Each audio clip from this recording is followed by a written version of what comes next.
Hello guys, this is Shubham Sharma. I welcome you to the new lesson. आज इस lesson में हम बात करने वाले हैं, we will be discussing about the spherical mirrors. हमने लाइट की बेसिक्स हमने देखे थे, लाइट के रिफ्लेक्शन में जो लॉज होते हैं हमने वो देखे हुए थे।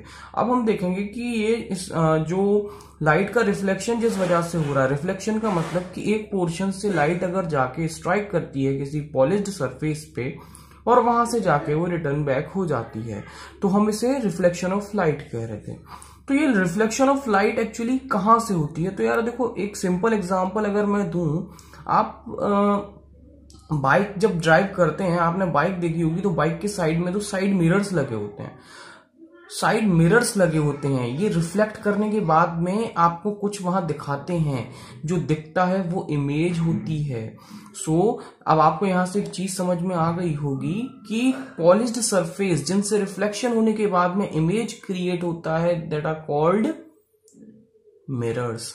मिरर्स की वजह से नॉर्मली आपको ज्यादातर चीजें दिखाई देती हैं। एक लेंस होता है, एक मिरर होता है। थोड़ा सा डिस्कशन कर रहे हैं, उसके बाद में अपन स्टार्ट करेंगे किस तरीके से चीजें होती हैं। एक लेंस होता है, लेंस से हम आर पार चली जाती हैं चीजें, मतलब कि पार का मतलब मैं बोलूंगा कि ट्रांसपेरेंट होता है वो, और ना रे इधर से जाती है तो वो रिफ्लेक्ट होके वहां पे हमें कुछ इमेज क्रिएट नहीं होती है। सही कह रहा हूं ना?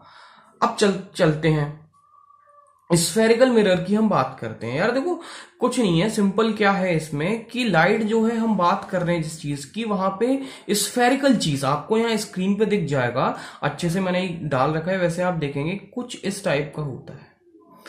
अब आप एक बात समझो, मुझे चाहिए रिफ्लेक्शन। जितना ज्यादा रिफ्लेक्शन दे देगा वो चीज मेरे लिए उतनी ज्यादा अच्छी हो जाएगी इस लाइट के रिफ्लेक्शन वाले केस में। और स्फेरिकल मिरर्स की मैं बात करता हूं, पहले आपको बताता हूं। The mirrors having spherical surfaces are spherical mirrors. ये आप देख रहे हैं ना, ये देखिए, और स्क्रीन पे और एक्स्ट्रा आपको दिखाई देगा स्फेरिकल, यानी कि स्फीयर। स्फीयर समझ रहे हो ना आप? कोई एक ऐसी चीज जो कि स्फीयर की, जिसके अंदर हल्की सी शेप दिखाई दे, हल्की सी कर्व्ड हो। आपको स्पून वाला मैंने एग्जांपल दिया था, कर्व्ड सरफेसेस लाइक स्पून। जो स्पून होती है, जो पॉलिश्ड स्पून होती है, उसको आप सनलाइट के सामने लेके जाइए, कोई सी लाइट के सामने लेके जाएंगे तो वो रिफ्लेक्शन आपको देती है। आप सन के सामने लेके जाएंगे तो आपको क्या चमकती हुई, आपको उसमें शेप, आपके चेहरा दिखाई देगा या नहीं देगा? अगर आप शाइन कर रही है वो, अगर पॉलिश्ड है, बहुत अच्छे से फिनिश्ड है, तो दिखाई देगा, ऑब्वियस है। तो कर्व सरफेस है तो हम उसे स्फेरिकल मिरर तो नहीं बोलेंगे, बट स्फेरिकल तो है ही वो। अब मिरर क्या है भैया? एक जगह आपने पॉलिश करी हुई है, दूसरी सरफेस से वो आपको रिफ्लेक्शन मिल रहा है। इनका यूटिलाइजेशन कहां होता है, उन चीजों पे भी हम बात करेंगे, बट अभी मैं कुछ बेसिक टर्म्स, क्योंकि आपका बेसिक्स जब तक क्लियर नहीं होगा ना, जैसे छोटे छोटे जो इसमें पॉइंट्स आएंगे कि स्फेरिकल मिरर क्या है, फिर स्फेरिकल मिरर के पार्ट्स कौन, क्या चीजें, काइंड्स होते हैं, कितने तरीके के होते हैं। तो चलो अब देखते हैं स्फेरिकल मिरर्स। ये वो मिरर्स होते हैं जो कर्व सरफेसेस जिनकी होती हैं, सिंपल आप इतना समझ लें, the mirrors having spherical surfaces are called spherical mirrors. अच्छा, अब देखो यहां पे मैंने आपको दिखाया कि ये इस तरीके से है, यहां से हमने इस तरीके से इस पे पॉलिश करी हुई है कि यहां से ये रे को पार नहीं होने देगा, रे को एक जगह से दूसरी जगह नहीं जाने देगा। मतलब कि अगर रे यहां इंसिडेंट हुई तो ये लौट के यहीं जाएगी। ऐसा नहीं होगा कि यहां टकराई और ये यूं निकल गई। अगर ऐसा हो जाएगा तब रिफ्लेक्शन हो गई नहीं। तो रिफ्लेक्शन के लिए मैंने क्या करा, यहां से इसको इस तरीके से कुछ करा, बंद करा, पॉलिश करके या कुछ भी करके, कि जो रिफ्लेक्शन होगा वो यूं हो जाए। जब रिफ्लेक्शन इस कर्व्ड सरफेस से होगा, देन इस मिरर को, जो मिरर की फॉर्मेशन होगी, ऐसा स्फेरिकल मिरर जिसमें रिफ्लेक्शन इस साइड से होगा, यानी इस साइड का मतलब इनवर्ड, जो कर्व्ड सरफेस, जैसे मैं बोलूं, देखो यार ऐसे करके याद रखना, जैसे ये मेरा हाथ है, कर्व्ड सरफेस ऐसे हो रही है, तो दो सरफेसेस, स्फेरिकल तो है ही क्योंकि हल्का सा कर्व्ड है। तो एक तो ये चीज हो गई। अगर मैं यहां इसे यूटिलाइजेशन में लूं, काय के यूटिलाइजेशन में, अगर मैं इस चीज को, इनर सरफेस को, इनर कर्व्ड सरफेस को अगर यूज में लूंगा, काय के रिफ्लेक्शन में, अगर रिफ्लेक्शन, एक रे यूं आई और रिफ्लेक्ट होकर यूं चली गई, तब तो मैं इसे बोलूंगा concave.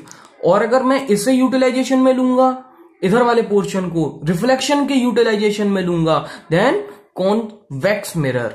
Convex mirror, concave mirror, दो तरीके के पार्ट हो गए। कॉनकेव अब तुम याद कैसे रखोगे, तो कॉनकेव का मतलब क्या, एक केव का मतलब होता है गुफा, गुफा जैसा। देखो यार कुछ केव जैसा कुछ बन रहा है कि नहीं बन रहा, यहां पे आप देखोगे अगर इनवर्ड वाली चीज को मैं ले रहा हूं तो ये केव जैसा कुछ बन रहा है, तो मैं ऐसे लूंगा, केव हो गया कॉनकेव।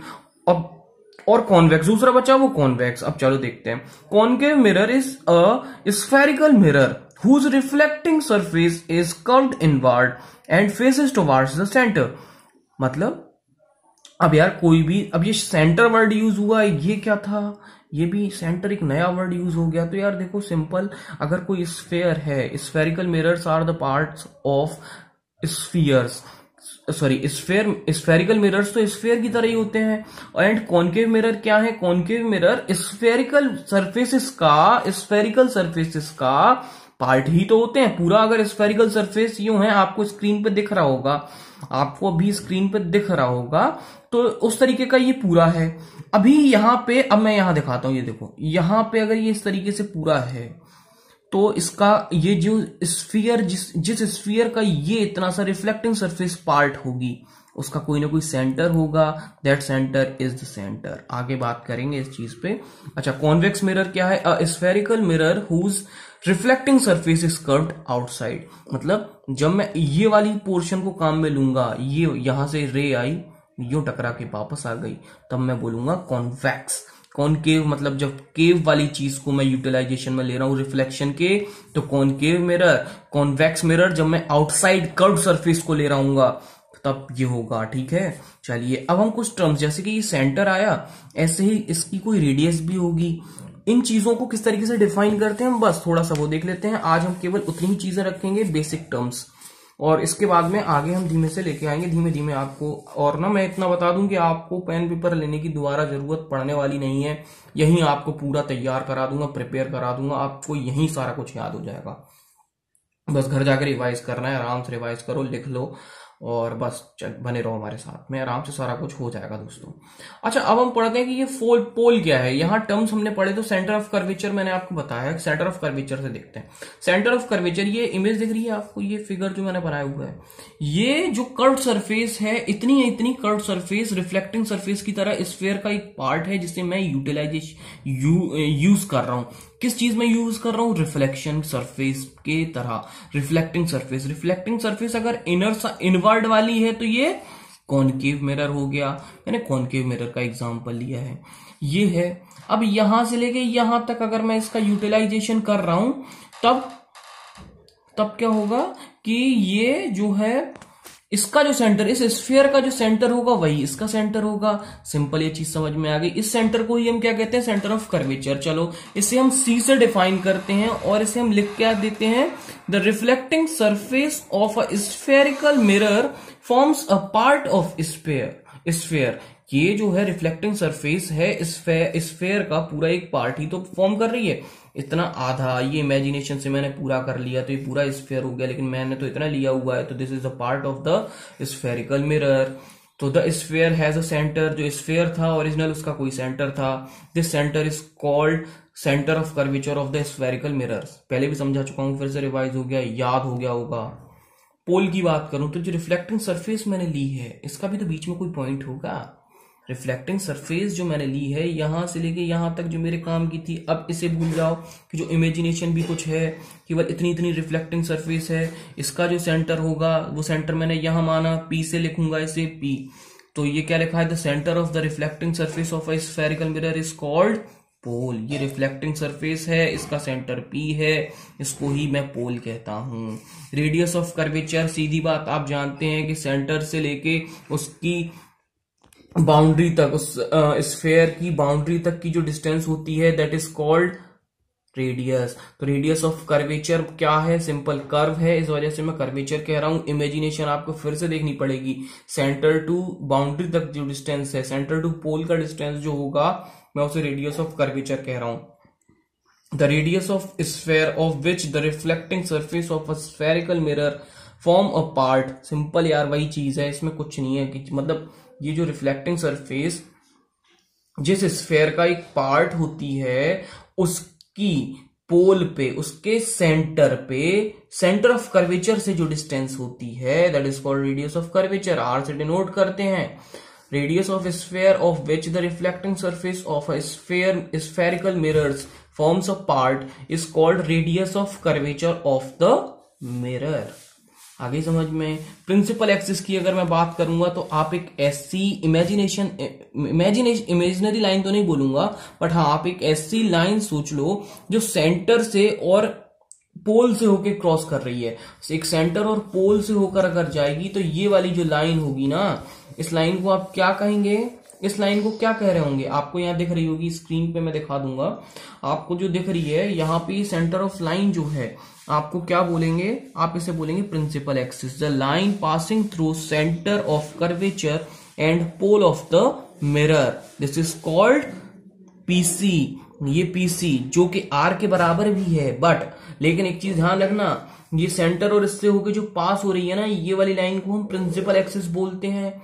और अच्छा, इसमें ना कुछ टर्म्स और रहते हैं, फोकस है, तो मैं इन चीजों को धीमे धीमे बताता जाऊंगा ग्रेजुअली, जिससे कि आपको मेमोराइज करने में या समझने में दिक्कत न हो। तो मैं जैसे ही आगे बढ़ूंगा, अब इतने पॉइंट्स तो मैंने आपको मेमोराइज करने हैं और क्वेश्चंस वगैरह बनाने हैं, याद करने हैं। मैं सिंपल बोलूं तो आपको मेमोराइज करने हैं और ट्राई करो इन्हें अच्छे से समझने की कि ये क्या बोला, किस तरीके से था।